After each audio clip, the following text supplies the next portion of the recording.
Welcome, Miss Karen Blackwell. Thank you for joining Champagne and Conversations. How are you today? I'm great. Cheers. Cheers to you. Cheers. Cheers. You probably need that after all this hard work, late nights, early mornings that you have been enduring with all of this preparation for voting, right? Yes. When we took this on, we had no idea No that it was idea. going to be this much or that it was going to be such a challenge. Yes. Ladies and gentlemen, we have Karen Blackwell.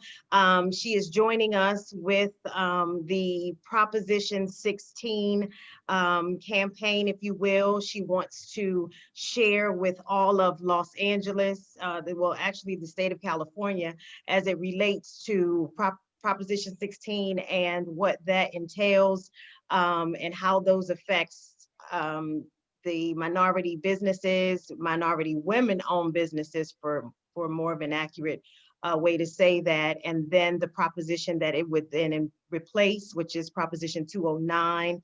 All of that language she can definitely roll out to you in simple terms, but we want to welcome Ms. Blackwell to Champagne and Conversations to talk to us more about where we are with November 3rd and preparing to vote.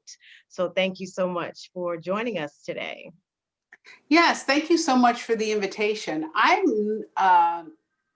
This just came about because there are three of us, Renee Moncito, Sonia Sheldon, and myself, started to look at the impact of the proposed Proposition 16 and the fact that it really has not been discussed with the business community.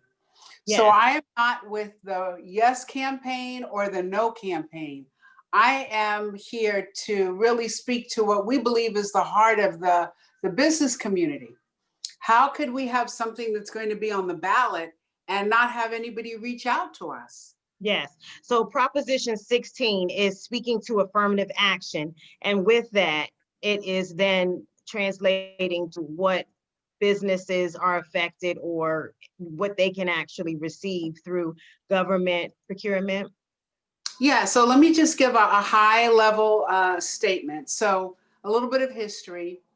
Proposition 16 was approved by the California State Legislature to be put on the ballot on June, the end of June, like sometime between the 25th and the 27th.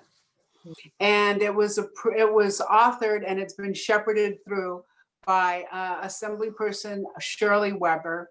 And it was really they thought it was good timing. They've been trying to bring it back, but because of the push most recently for social justice, they thought it would be a good time. And it makes sense under social justice because what we're talking about here is economic justice. Sure. Economic justice for minority and women-owned businesses, because in 1996, Proposition 209 was approved by the state, the voting body, and it amended the California Constitution to say that it was illegal to use race, gender, ethnicity, religion in making decisions around public employment, public education, and public contracts. Mm-hmm. And at that time, I just don't think people were aware that it was going to be such a significant piece, number one. And number two, 90% of the conversation, as the same today, really focuses on the fight around spaces for students in the university systems, followed by employment. And unfortunately, the business community is left out of the conversation. Right. When there are billions of dollars that are approved every year with contracting requirements. And because of the ban on affirmative action, they can call out a percentage for small business, they can call out a percentage for veteran-owned business, but they have to be silent on minority and women-owned businesses. And you might say, well, that's fine because minority and women are included in small business, and that's true.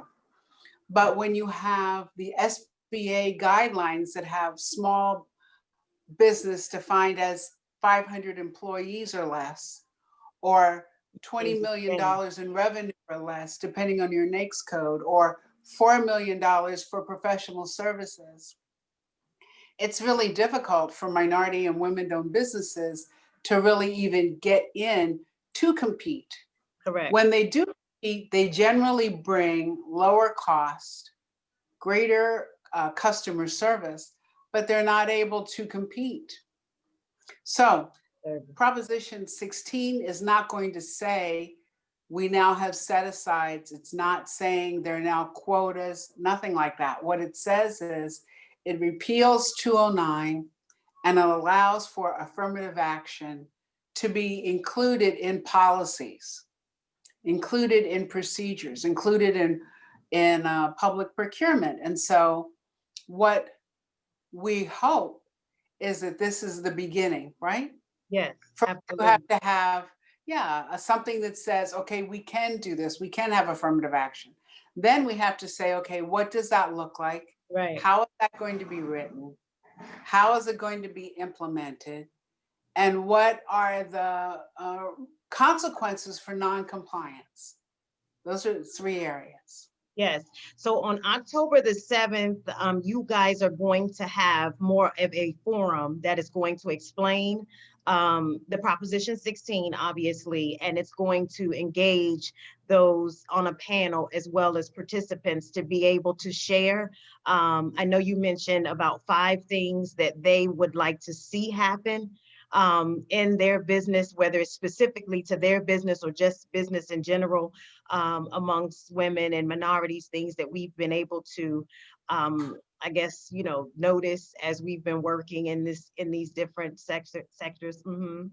I have to tell you that I love your hat before I say. Thank you. Just the whole thing just works so well. Thank you. It's Hat Stacks.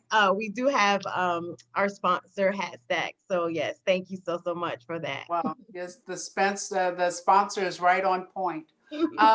So what we're understanding is, instead of us telling people how to vote, we believe that business owners, once educated and informed, yes, will make the vote that really serves their self-interest. And there's nothing wrong with that. But people need to be informed so that they can make a reasonable decision. Educated, you can say. You can say educated decision. Educated. Yes. So, people going to the voting booth and reading this, who would say, oh, that's terrible. You're going to be able to use race and gender against me? So some people are going to say, no, I'm not going to support that. Then there are other people who are going to say, well, we need some things in place so that we can measure what's happening in the women-owned business, minority-owned business community. What percentage of contracts are they getting? Right, How the access. Okay. Access, and then what gets measured is what gets done. So if you can't measure it, then how do we know what's really happening? Right. Right. And this isn't just in your state of California. For anyone that may be tuning in from another state, you would just need to look into your local officials and find out exactly what their mandates are, what their qualifications are. I will say here in Virginia, SBA has the guidelines. And if anybody wants that, just let me know and I will DM you. I did get Senator Jennifer McClellan to send that to me this morning. And I may actually post a clip of it because I know you and I were talking about different states will have different, I guess the labeling will be different for the same type of legislature, which is this Proposition 16. I think the first thing is for every minority business, small business person to really look and say, I'm paying taxes. Sure. How can I compete to get the work, to compete for the work that's being paid for by my taxes? Right. Isn't that fair? Mm-hmm. That to me is just fair. Absolutely. And if we can't measure what's happening with minority businesses, women-owned businesses, then how do we know that we're really getting a fair share? And then once we know whether we're getting a fair share or not, let's say that we are, that's great. On to the next thing.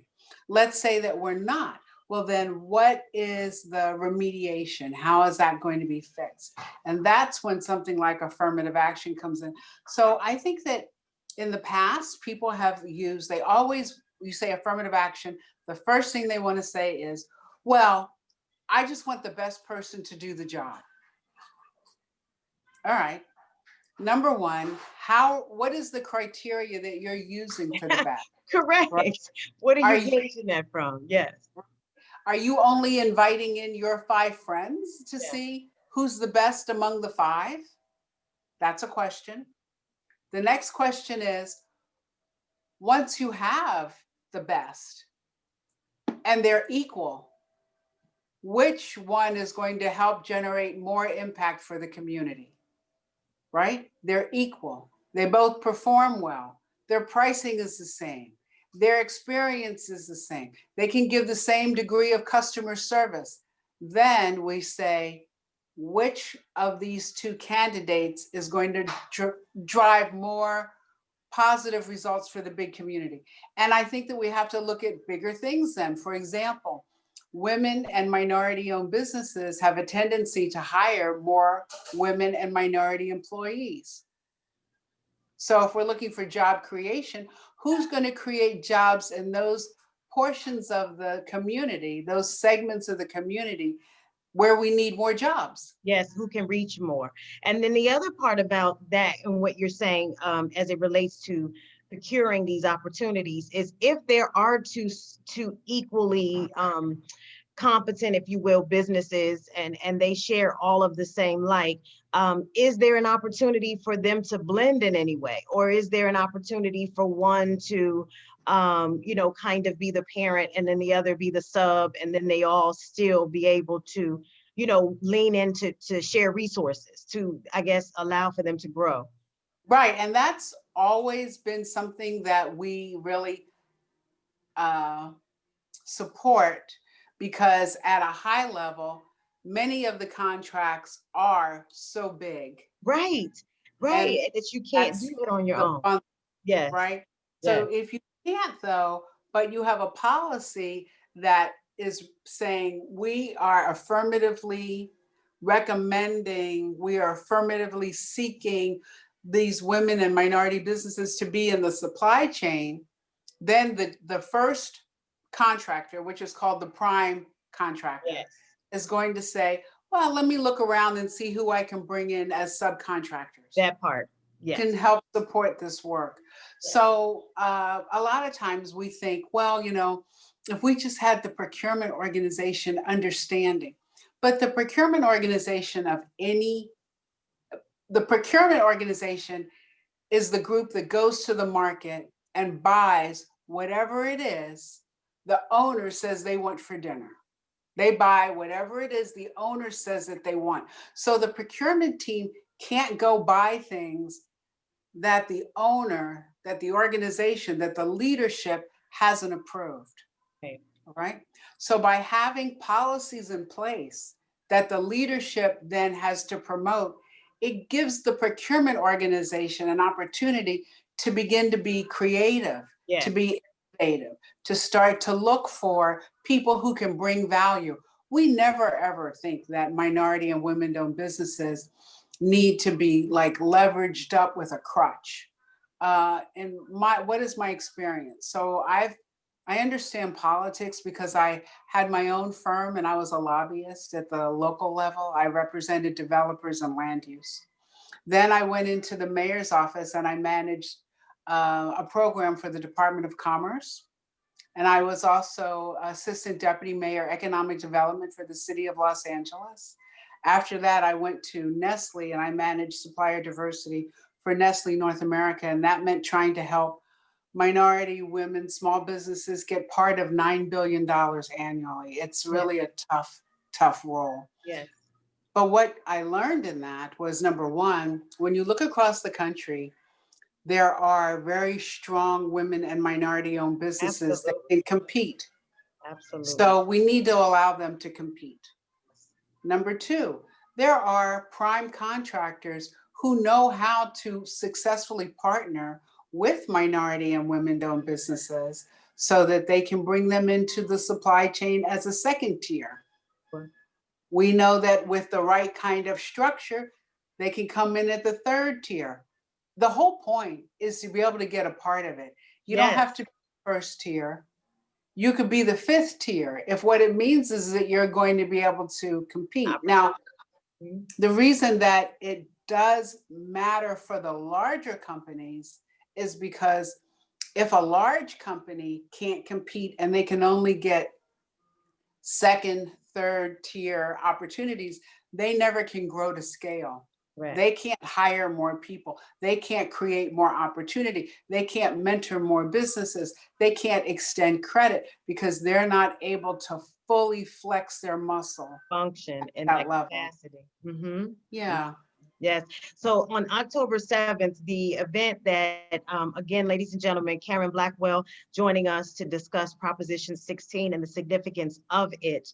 October 7th, they will be hosting another forum, which will lean into more of this, speaking to the specifics and giving some resources so that, assuming that this passes, there will be a next step. And that will be to determine what the next step is. So that I'm laughing. I'm laughing because you know me, I'm thinking the biggest thing is to turn out the vote for the third. yes, Because if we don't pass it, now what are we going to do? Are yes. we going to And there's wait no to get back, conversation, like you said. right? Is that going to be another 24 years? Like Right, we don't know, right? So right. that's really critical. And the reason that we're having our virtual event on the 16th is to educate voters so that they go to the poll and they know why they should vote for this. Yes, That business owners can encourage their friends, their peers. This can become something that business owners are going to talk about. And the reason it's so important is because everybody's not a business owner, right? So when they go in and they look at this, they think, doesn't matter to this me. doesn't apply to me, but you know Doesn't, someone that right? it could adversely affect. And at this Right. day and time, everyone should have some sort of small business, but that's just me. I'm just suggesting that. But now give us the website as to where they can actually go to sign up. And I will be posting this afterwards as well so that they will have a reference. You know what? I have to send that to you because we Okay. changed the link this morning, and I Okay. will send it to you as soon as I hang up, only because under normal circumstances, I would send it on my phone, but we Yes. all know that today was one of those tech days. Yes. But Yes. I have it and I will send it right to you. Yes. And normally it would be named something great that's easy to remember, but this time it's a lot of alphabets and numbers, and I don't want to give you the wrong one. So I'll That just is send totally it to you fine. so We'll, we can we'll get that post it. information out. Yes. And we're Yeah. excited that you actually took the time to be able to not only come on today to share a tidbit about what's going to be taking place, but just just giving some knowledge, just sharing some information that what we just went through with the debate the other night and where everyone is in terms of their thoughts on we know we have to register. We know we have to prepare to vote. And as I was saying to you yesterday, there's very often that you get these little ballot slips on your way to the polls and you're just kind of looking at things and you're like, okay, I'll check this, I'll do this. But to know and to understand what you're being handed is necessary in order to make that educated decision. Right. And it could be that, if you see 16, because the push has been behind education and education and employment, they might not even say anything about public Right. contracts, right? So that's why it's critical. And that's why the name of our event is called Your Vote Matters to Your Business. Business people have to look at everything with almost two sets of eyes. Sure, how's it going to affect your family? How's it going to affect you? But your business is an entity as well. Things are going to affect your business differently than they affect your next door neighbor, your kids. You have to specifically look at the world through that business owner's eye. And we know that when they were approving this, I've talked to so many business people and I asked them, did anybody ask you about this? No. Did anybody ask you to go out and become involved in this? No. Did anyone like, well, how did this happen? And so it was funny when we started talking, people were getting mad at us and they're like, well, why are you waiting so late? It's like, wait, we're not with the campaign. I'm sharing what I just learned. I'm sharing this information with you all. Yes, better now than after they start to procure and all of that is gone. And now And we might have lost out. And people will yes, say, like, well, why didn't you do better? Well, when you know better, you do better. that part. But we didn't know. Yeah, We didn't know. yeah. So it's only Now we been know. that, yeah. So it was approved in the end of June. Okay. This is the end of September.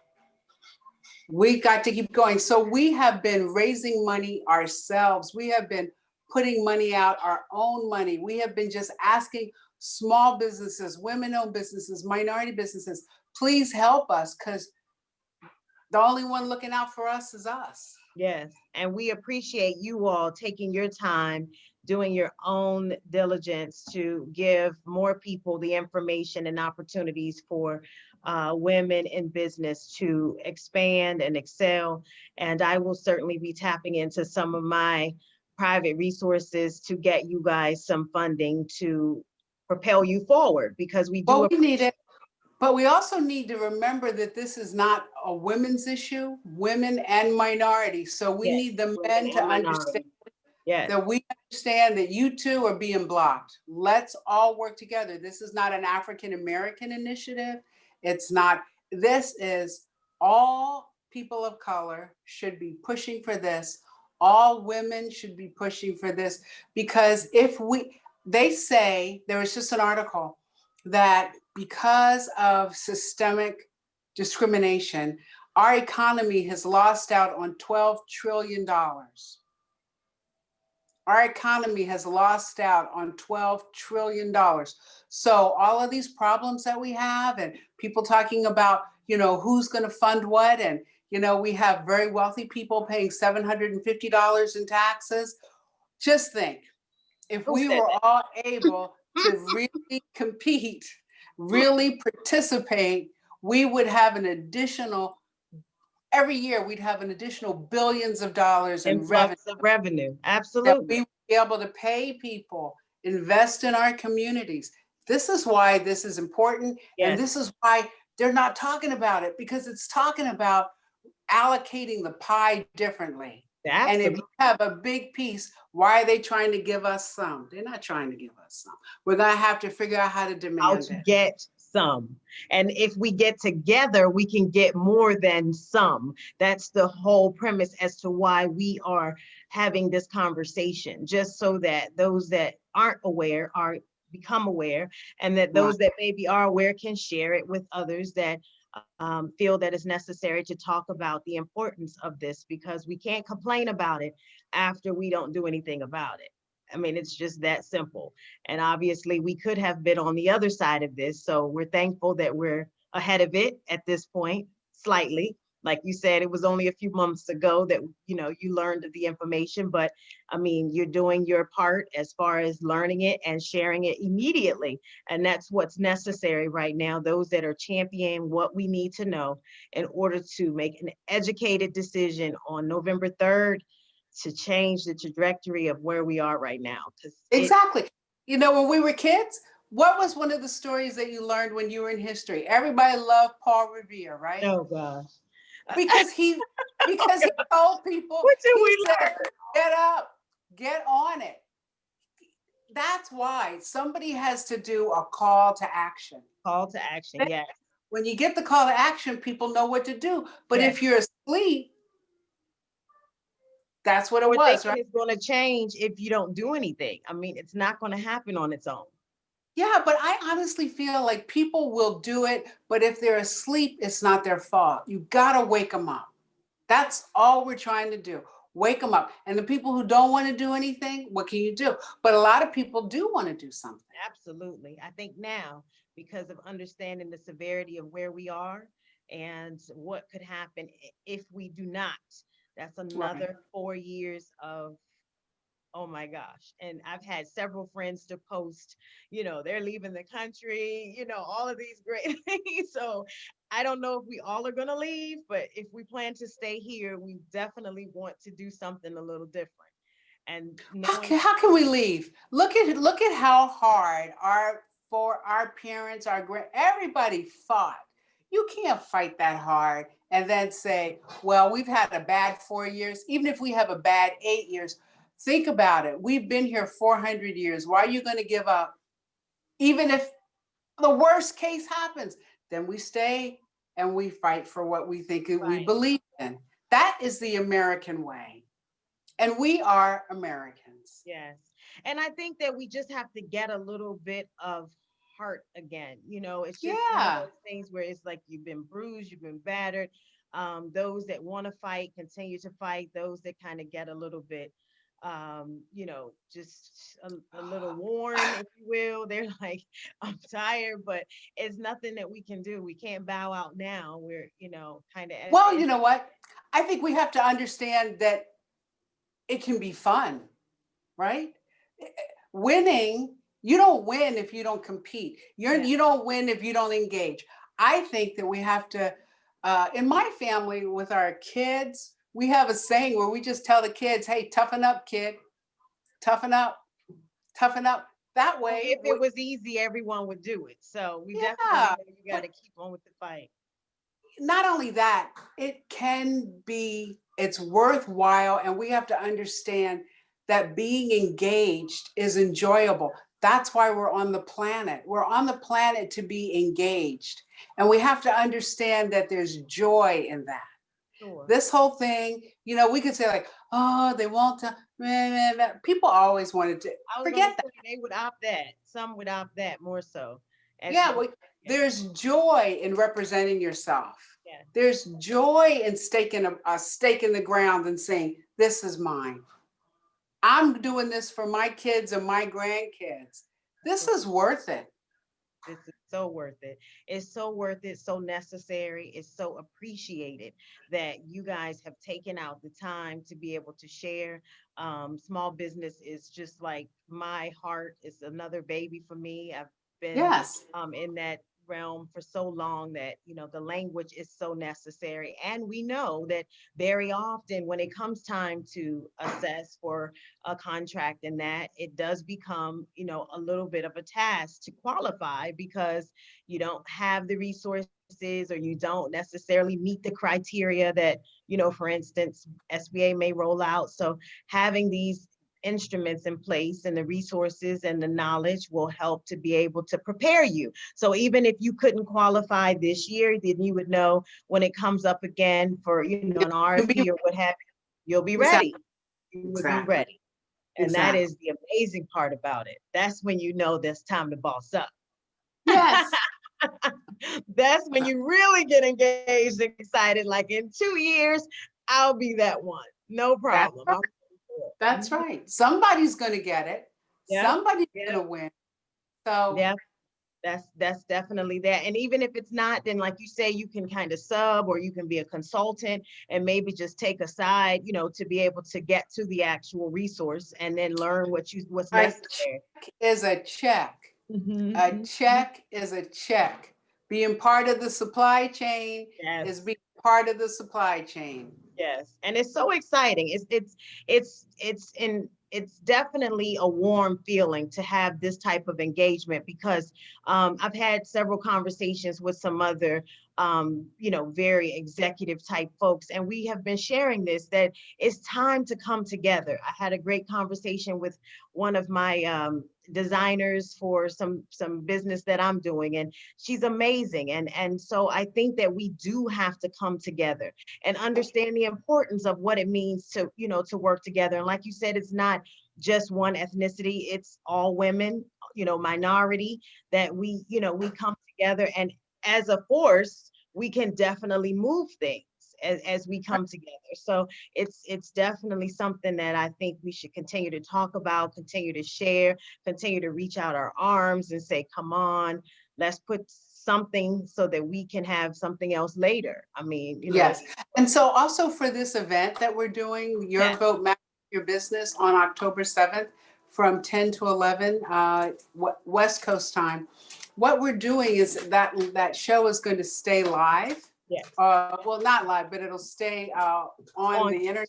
So we mhm. can have viewing parties. If you miss it, no problem. You can still go and see it. You can send the link to your friends. What we want is to keep the momentum going. So the 7th is not the end, it's actually the beginning. And so from the Today is 7th, the beginning. Today is the beginning, and that will be a new plight in terms of you all getting the information out. And I'm hoping that once you share with me, I'll be able to share it so that others can join. And the yes, conversation, like you said, will continue so that by November 3rd, everyone will be ready. no, Um, by November 2nd, because we wanted to get up on the 3rd and know what to and be do. ready, right? Yes. Or even now, because you can vote now, so you don't have to wait till the 3rd. Yes, let Don't me take wait, that don't back. wait. You can do it now. So any of that, to be able to say that they were able to participate and put in for, having this Proposition 16 Yes. in the state of California. Like I said, if you are in another state, please just check with your local legislation and find out what that may How's actually. contracting being done in your area? What Yes, are how do public contracts get awarded? Let's just all stay informed and engaged. absolutely. Working Absolutely. together, we're unstoppable. Unstoppable. But that Unstoppable. part of working together is the big part. And that is the big But look part. at that.